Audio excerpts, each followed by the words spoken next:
in Maui, Hawaii on our vacation for the 1994 year. Trey, Tracy, Barbara, and Bill. We're staying at a really fine place right on the Pacific Ocean, looking out. We started our vacation, we got here night before last. Pretty much of a fiasco on the start.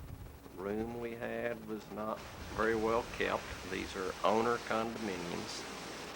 They moved us yesterday to a new condominium, which is on the 5th floor, but very, very nice. We'll look at it in a minute. This is the grounds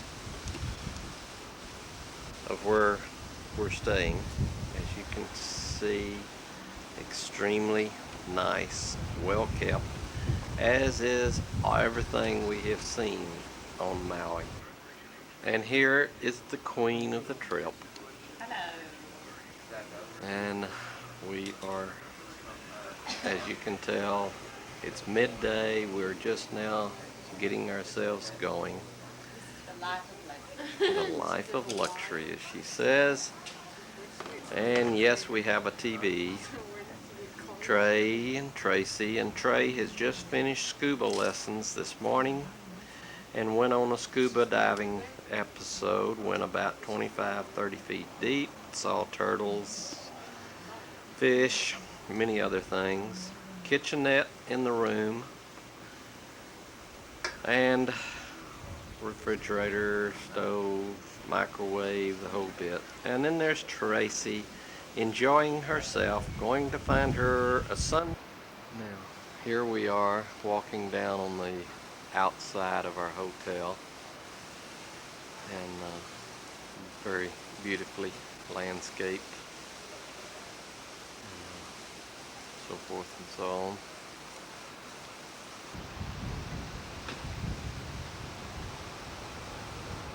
And this is the condominiums where we're staying at from the view of the floor level.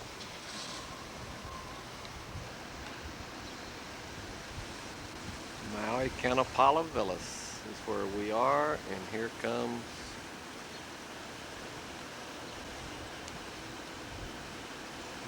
the 2 stars of the trip.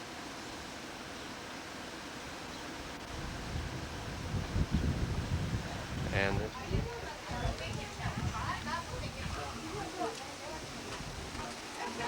we are fixing to start the Maui Tropical Plantation Tour, which is a tour of the pineapples and sugarcane fields. And we're on a little trolley car train right now. Was a young Spanish horticulturist by the name of Don Marin. Mr. Marin introduced to Hawaii the first pineapple, mango, guava, and avocado, all of which has become an industry here in Hawaii, all of which you'll be hearing about a little later on in the tour. Fine to open or begin the tour with this piece of machinery you'll see coming up here to the right. This is the sugarcane grabber. This piece of machinery is used to gather up all the stalks of cane after the field has been burned. You'll be hearing much more about its use also as we go on. The cane can hit heights of about 10 to 20 feet tall. Now harvesting of the field, that's done by first shutting down. But it's the same irrigation system that shuts down in our cane field prior to harvesting so that the cane will dry. Company, and that's located in Crockett, California, near San Francisco, where the brown sugar is then refined, packaged, and distributed nationwide. Now across from our sugarcane, here in front of us and all the way up into the valley, is Hawaii's second largest crop, the pineapple.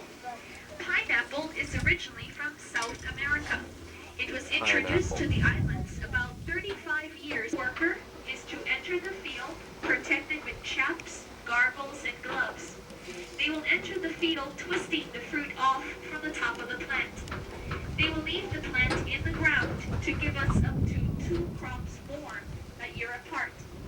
After we have received our third and final crop, then the plants are plowed under. The field is cleared to maintain a good for hula skirts. And if any of you have been to a luau, you may have sampled pork or fish that was cooked in the tea leaf to give it a special flavor. Tea leaves The for tea leaf cooking is also special considered flavor. good luck in Hawaii. We often plant it at the entrance of our homes, or we give it as leis at graduations. And we never leave for Las Vegas without taking a little bit of tea leaves with us for good luck. They're used in lei making as well as in floral bouquets and arrangements.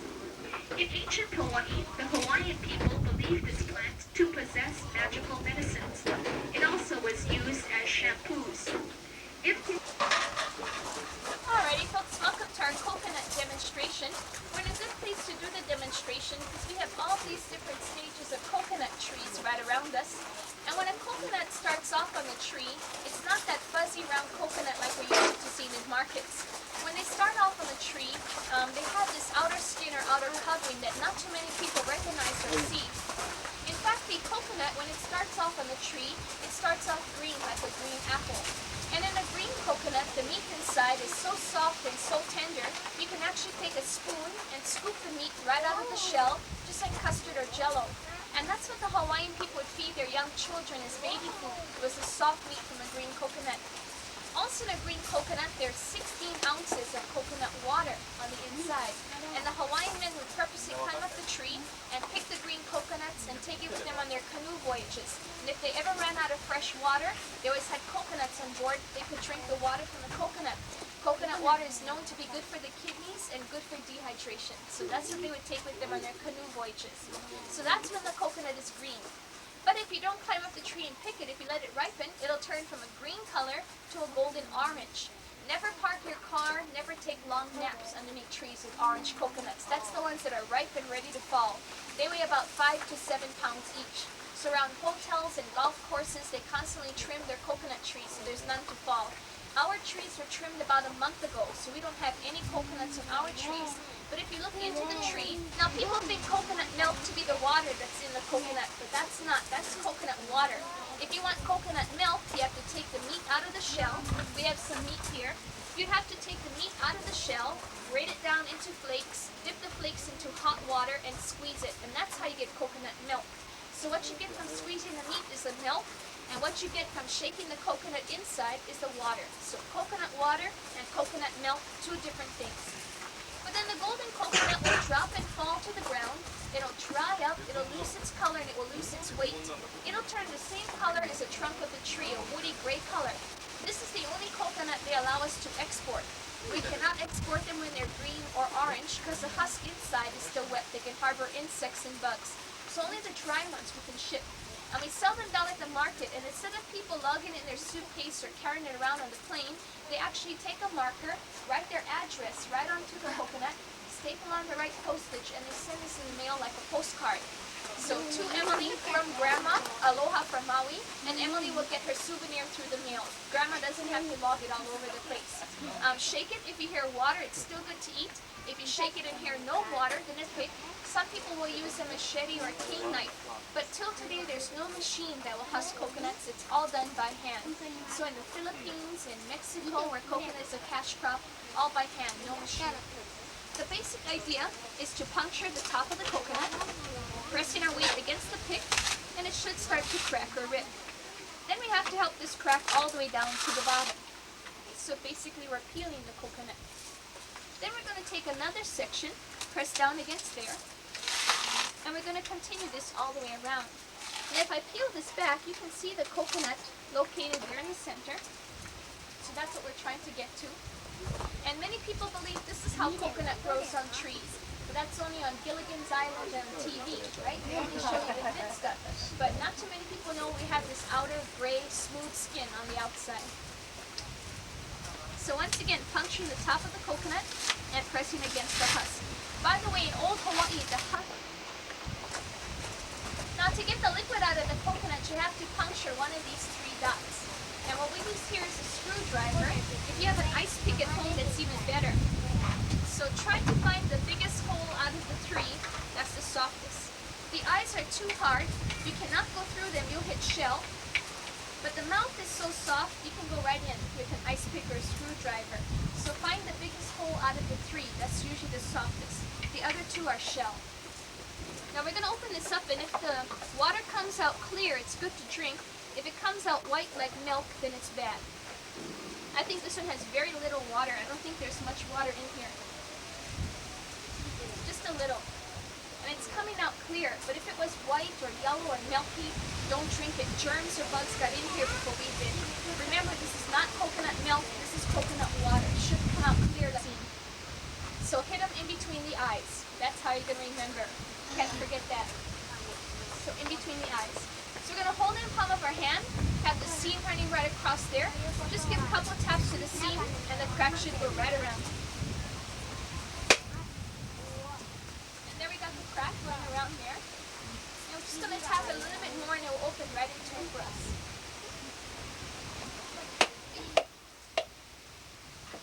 And we'll have our coconut open. Now to get the meat attached to the pick, and we go down and grate the coconut into flakes, and then we squeeze the flakes to get out the milk. Now whatever flakes are left back after squeezing does not have much flavor, so what they do is they either add syrup or sugar to it, roast it, and that's what they use as sprinkles on tops of ice creams. So people think coconut to be very sweet, but it's not. It's the sugar they add to it to give it sweetness. So this ends our coconut demonstration. We're going to go on to 80 years old. The coffee tree is family to the gardenia plant. Therefore, when you catch the tree in its blossoming stage, it'll be covered with dainty white flowers. Develop out there on the branches, it'll start off green and ripen to a scarlet red. When it comes time for harvesting, you also might be able to spot a passion fruit flower, which is a white flower with a purple ring in the center. To eat this passion fruit, you have to cut through its thick skin on the inside with other juices, such as passion orange juice or passion guava juice. But in Hawaii, they do say when you eat the passion fruit, if it doesn't increase your love life, at least it's guaranteed to make you pucker. So go ahead and try some tangy passion fruits. Months ago, with the sunrise or strawberry papaya. This is a new variety of papaya that is very sweet and popular with the local people. And unlike the common yellow or commercial variety, this one will have a rosy pink flesh on the inside. Therefore, they give it the name the sunrise or strawberry papaya. Across from the straw tree grows rapidly, only 9 months from planting to where they bear. The tree is hollow in the center of the trunk. And when planted, they are usually planted in clusters, about 5 bananas. All varieties of bananas have this flower. This is what has opened up and bloomed into the fruit up above. At a certain point, you can actually cut the flower off from the bunch because it will start to steal nutrients from the fruit. But that flower does work hard for 6 months to produce the tree's one and only bunch of bananas. And that's it. Anymore. So the tree is cut down, the fruit is harvested, and the whole process will start over again when a new shoot or young plant will emerge from the roots of our trees. One bunch of There are no bananas per seeds. tree and They're it all dies. self-propagating common seedlings. Avocados. These avocado trees can hit heights between 40 to 60 feet. However, pruning is done, making harvesting easier. They are originally from the forest in South America. They were introduced to Hawaii in the year 1813. So even in Hawaii, we've been enjoying that guacamole dip for quite a while. They're also enjoyed June and July.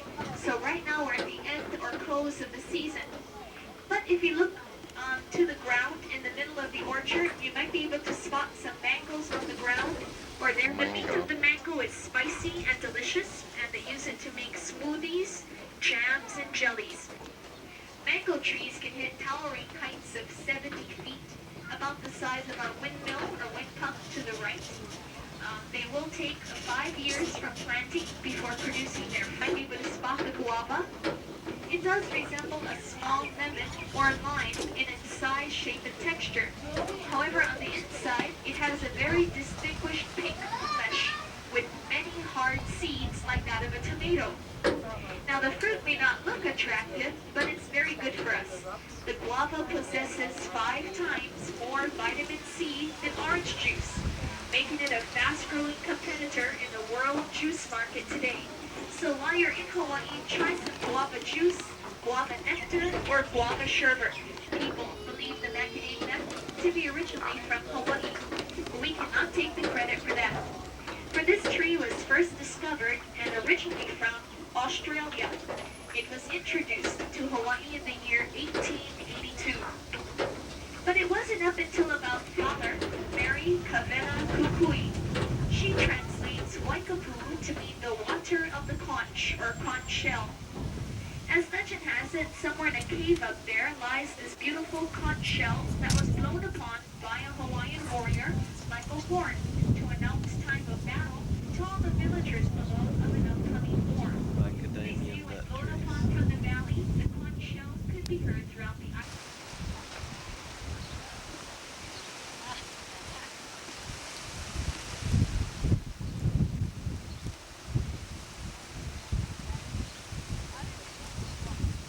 We have just finished the tour of the pineapple plantation.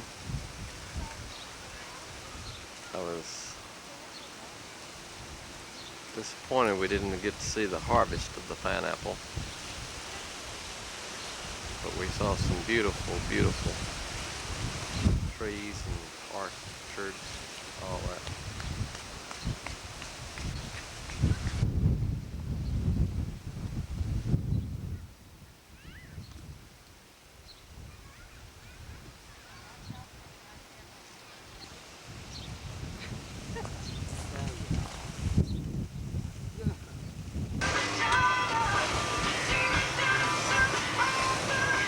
Barb and I are out on a deep sea fishing trip in the Pacific off the coast of Maui. And this is some of the scenery. It's about 1:30 in the afternoon. We're headed a little bit back toward Maui. We have had one marlin strike. Did not catch it. There were 3 of us on the boat. Barb, myself, and one other guy, plus a captain and first mate. It's been a beautiful day, but not much activity. The other boats in the area, there's been one marlin caught the whole day and a couple of Maui marlins. Nothing else. I got a blueberry stuck in my tooth here. Can't get a damn thing out. Just eating a blueberry raisin. Yeah, they're good too. Maybe we should put one on a hook. Maybe we catch some. That may be what our problem is today. We're using the wrong bait. Shucks.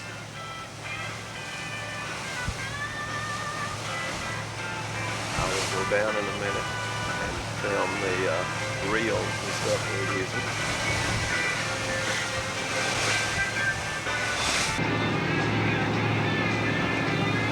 This is the size reels. Outrigger.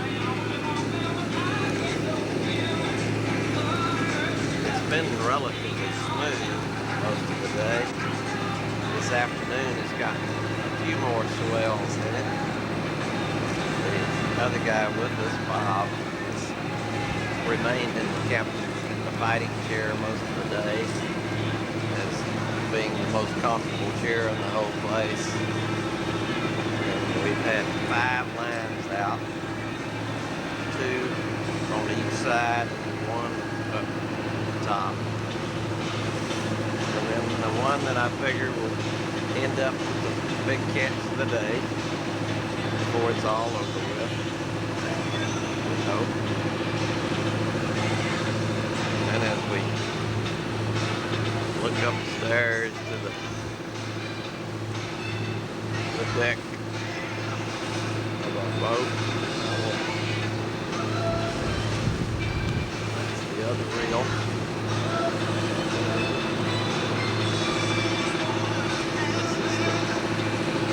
The galley.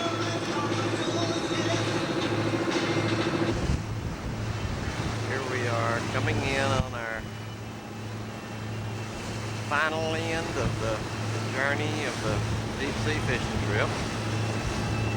Not much activity happened today. As I mentioned earlier, the one marlin strike. Other boats have not done too well. And we're looking at the island of Maui from the angle of the water. And beautiful island it is. We'll zoom in a little bit, see if we can get a little bit of the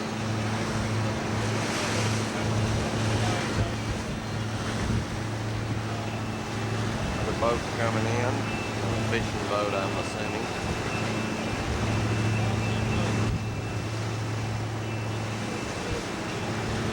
And we have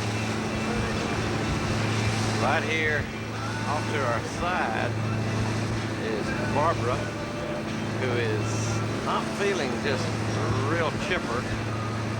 Wavy out there. A little wavy, she says. We did see a bunch of dolphins. Porpoises. We saw porpoises playing along by the boat. It's great. I thought about diving in the water to make you feel better. She has a little upset tummy, a little queasiness most of the day, and has stood it either on the front of the deck or right here in this nook so she could get the fresh air, which is not a bad place to be anyway. Here we have our captain who says he wishes we had caught fish. And then Chris, Tim is the captain.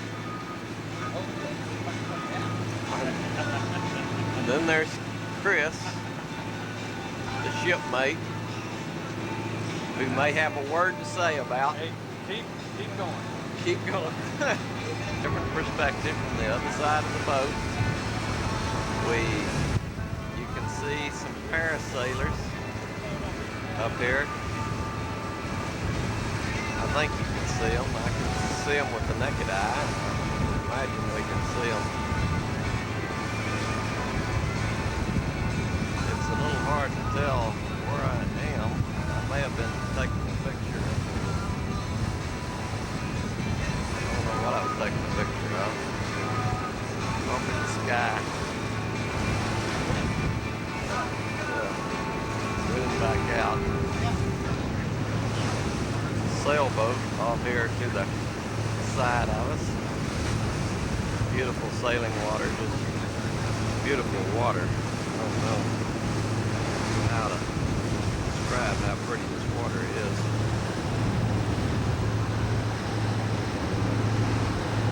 The size of these reels, hard to imagine.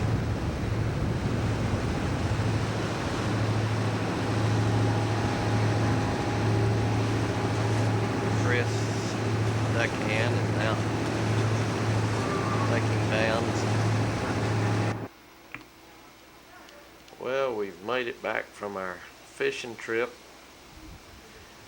Barbara is now sick due to inner ear problems, and not even the beauty of the beach such as this is looking out on the patio of our third room that we've had since we've been at this place.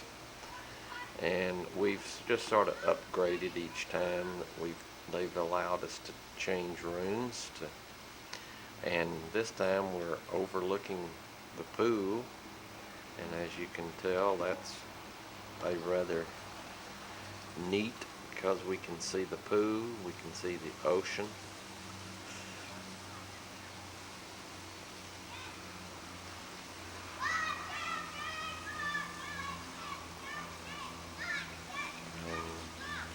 It's about 6:30 in the afternoon.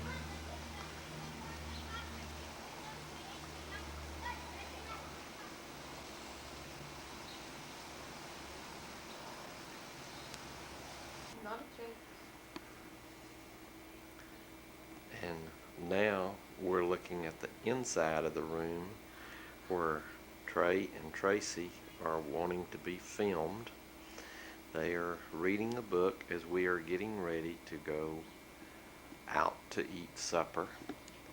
And our upstairs loft where Mom and I get to spend the night.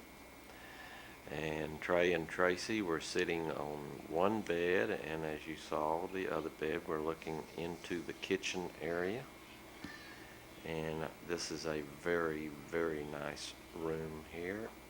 And here comes Madam Queen, who is trying to feel good with inner ear problems, and she says she thinks she does. She feels I better. will make it. She will make it. I will make it. Was it not a great fishing trip with no fish, of course? I love the porpoise. This is one of the many park areas that's just on the side of the highway as you're driving down. As you can see, the ocean in the background. Nice parks areas, lots of palm trees, lots of flowers, everything set up nice, shower.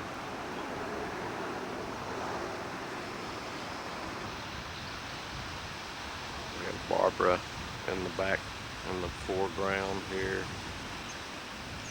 Barb.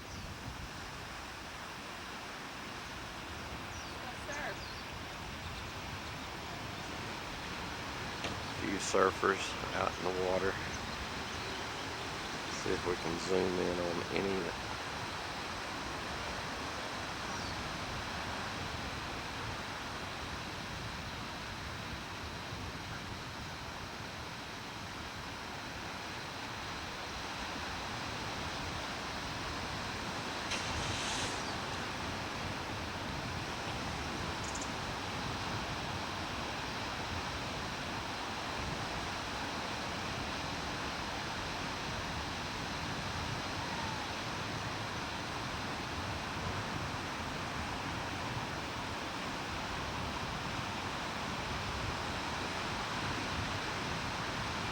And all I did was turn around. This is our rented car. Trey and Tracy are sitting in it, both tired on the last day of our adventures. We're on our way to take a trip around the island in the car. It's going to be about a 5-4, depending on how long we make it, 4 to 6 to 8 hour trip. And we'll be looking at scenery. They tell us that will make this scenery here look pale, but this scenery here we have just a different type of beach area section alone. We're still just started our trip. It's 10 o'clock on the 2nd of August, to which I have not changed the date and will in a few minutes. You can see panoramic view.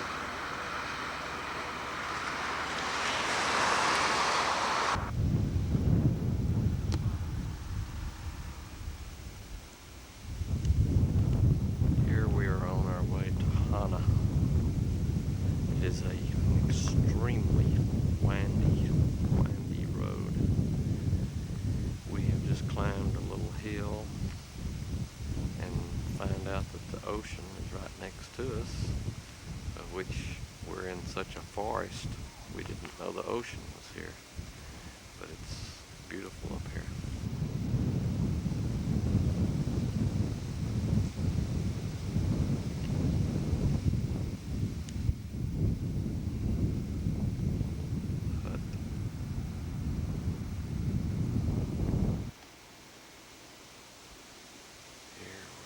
Taking the trail.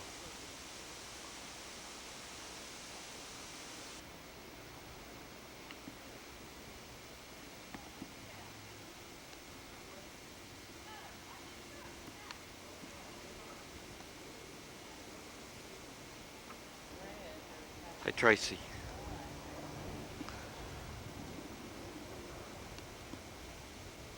Ivy growing up.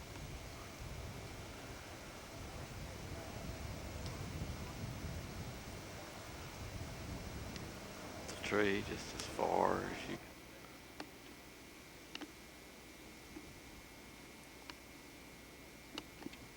This is a rather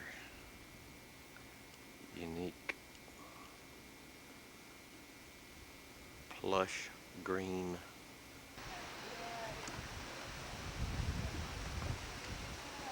One of the waterfalls that we're fixing to walk to. One of the scenic view around the mountainside.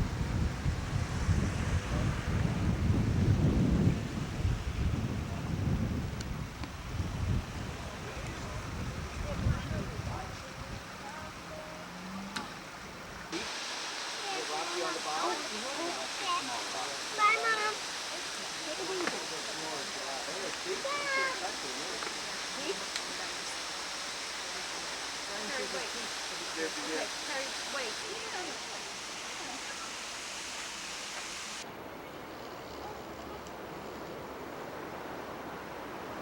On our way.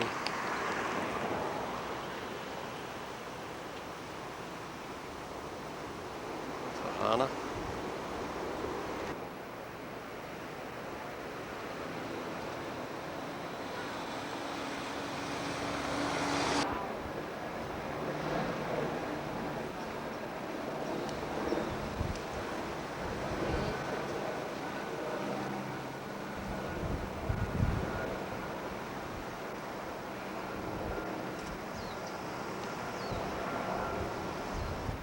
Wait, Tracy's gonna die. You need to jump off. Right.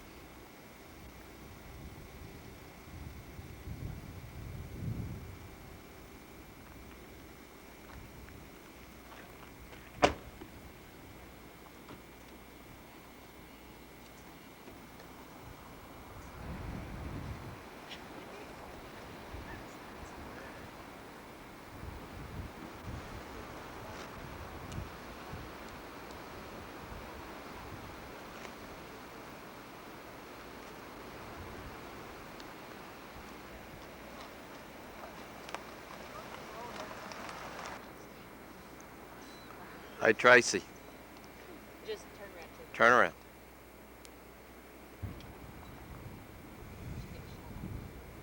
Sort of.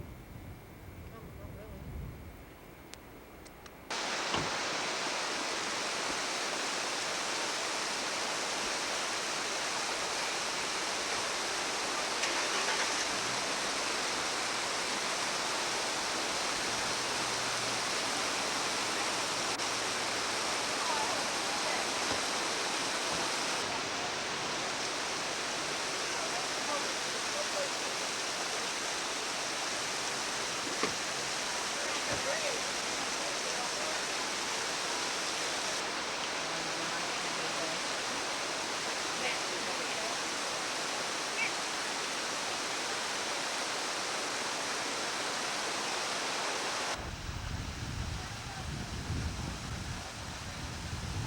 We're in a state park area right now. Trey and Tracy are down here.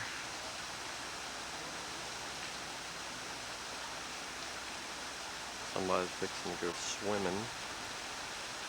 You folks.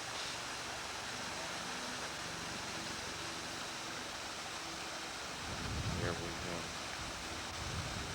Barb. Over.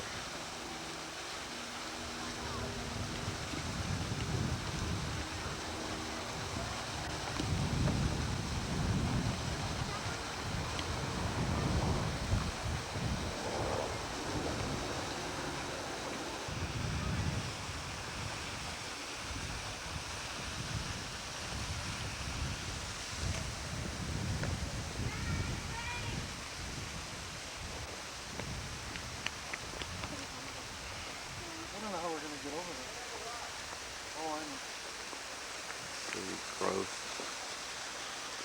I guess if you have 12 months of growth continuous, it would be pretty anywhere.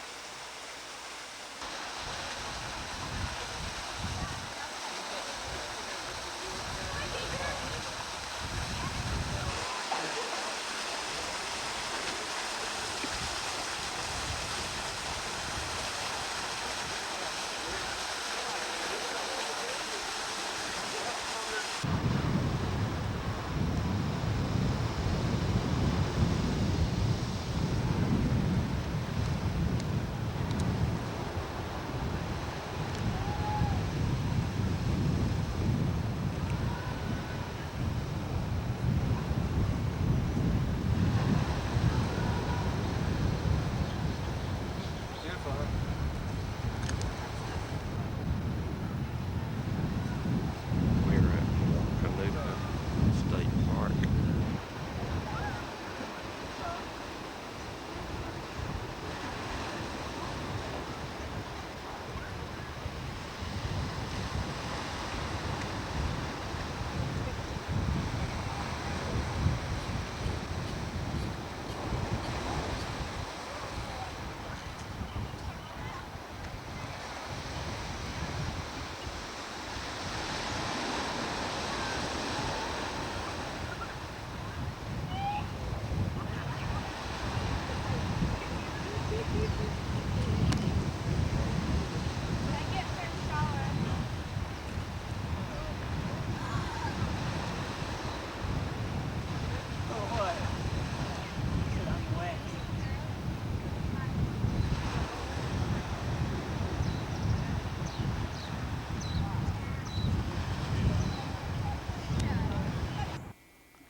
We are walking down through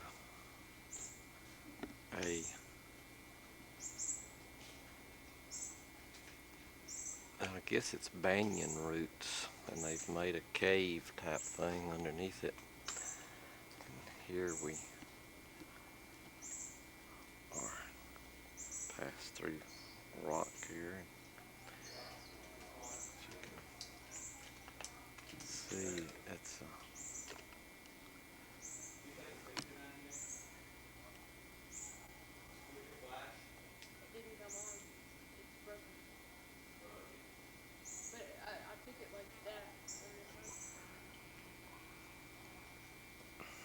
I have no idea what or how much of this we can see in lightness and all.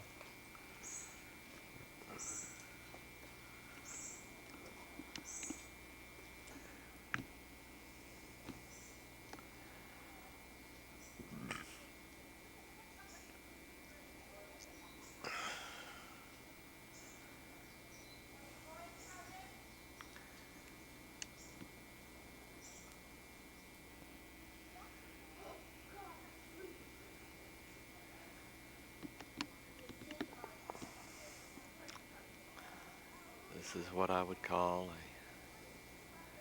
a true tropical forest. See if I can zoom in on these pretty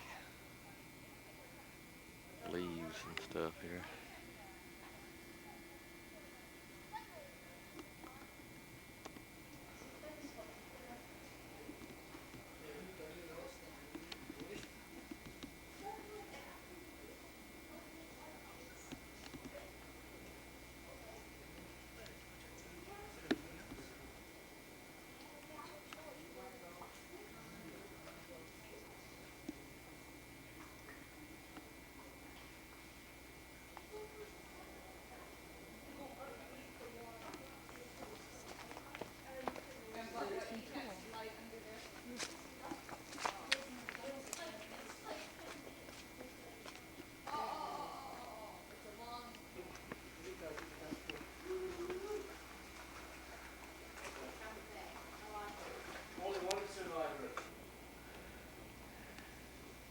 Papaya, or that could be passion fruit up there. Yeah.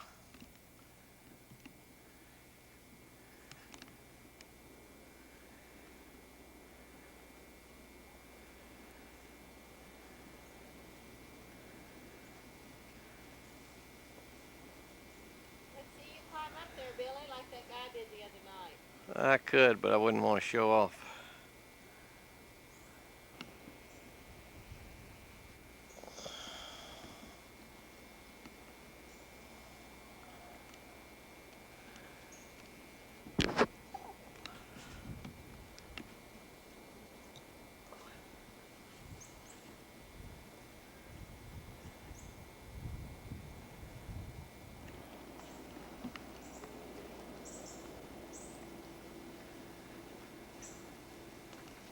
We have ripe coconuts hanging off the tree where we just came from.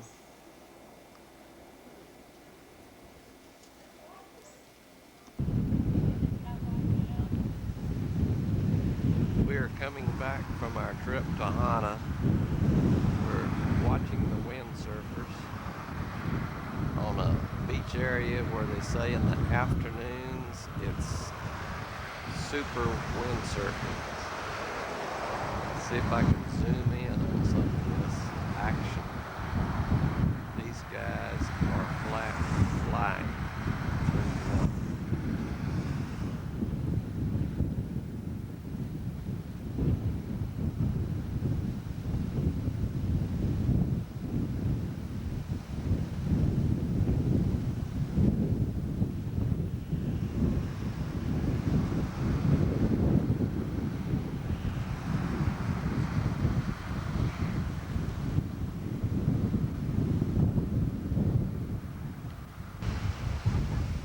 We are back from the Hana ride. A very exhaustive 7 hours in the car. Back at the beach now.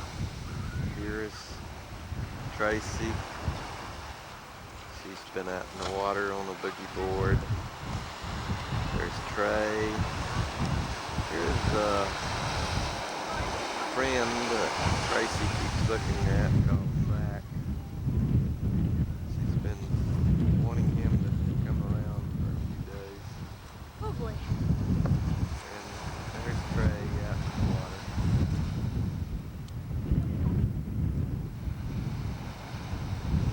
And we don't know where Barb is. Where is Mom? Snorkeling. Huh? Snorkeling. She's snorkeling. As you can see, the water is as pretty as it always is.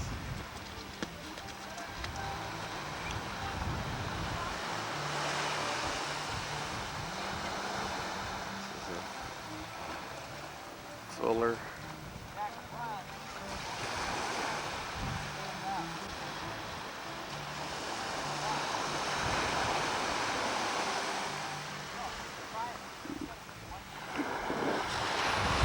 view of what's going on. You can see that Mom is down. 1 hour.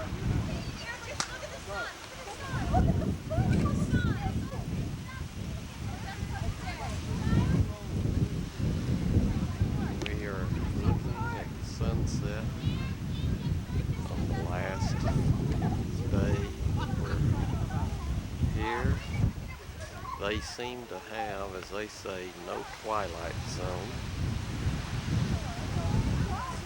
no dusk. It's either light or it's dark. And you can see by how fast the sun is going down. It's in a matter of minutes, and it goes from up to down. And we're looking at the perfect opportunity to see it right now.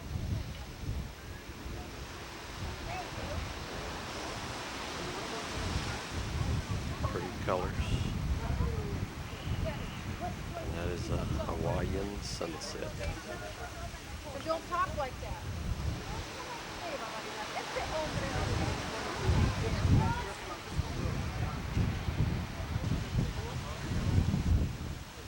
Seems every afternoon this set of clouds comes in and covers the island that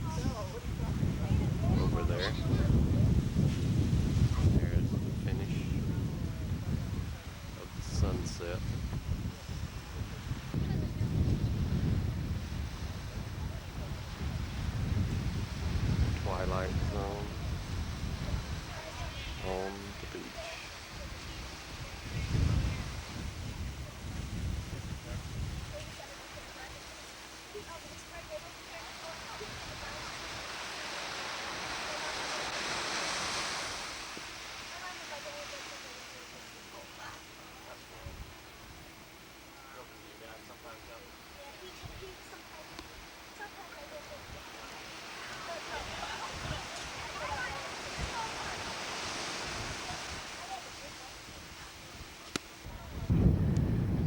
We're on our last morning.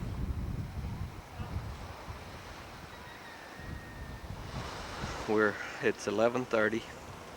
We're getting ready to leave.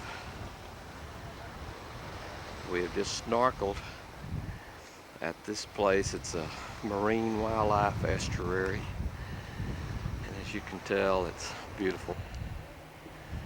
There's the family. We're fixing to hop in the car, take off and go back to the motel, clean up. I'm gonna finish filming this.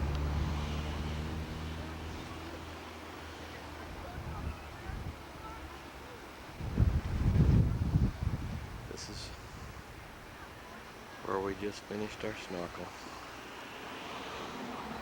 Beautiful, beautiful blue water. See if I can focus in real quick. Whoever this is down there, as you can see, beautiful, clear. This.